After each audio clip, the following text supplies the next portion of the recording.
हजरत उमर फारूक रदियल्लाहु अन्हु ने दुनिया को ऐसे सिस्टम दिए जो आज तक पूरी दुनिया में राइज हैं। सने हिजरी का इजरा किया, जेल का तसव्वुर दिया, मौजिनों की तनख्वाहें मुकर्रर की, मस्जिदों में रोशनी का बंदोबस्त कराया, पुलिस का महकमा बनवाया, एक मुकम्मल अदालती निजाम की बुनियाद रखी, आपाशी का निजाम कायम किया, फौजी छावनियां बनवाई और फौज का बाकायदा महकमा कायम किया।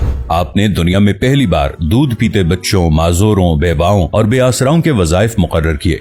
आपने दुनिया में पहली बार हुक्मरानों, सरकारी ओहदेदारों और वालियों के असासे डिक्लेयर करने का तसव्वुर दिया। आपने बेइंसाफी करने वाले जजों को सजा देने का सिलसिला भी शुरू किया। आपने दुनिया में पहली बार हुक्मरान क्लास की अकाउंटेबिलिटी शुरू की। आप रातों को तिजारती काफिलों की निगरानी करते थे। आप फरमाया करते थे, जो हुक्मरान अदल करते हैं वो रातों को बेखौफ सोते हैं। आपका फरमान था कि कौम का सरदार कौम का सच्चा खादिम होता है। आपकी मोहर पर लिखा था, उमर नसीहत के लिए मौत ही काफी है। आपके दस्तरखान पर कभी 2 सालन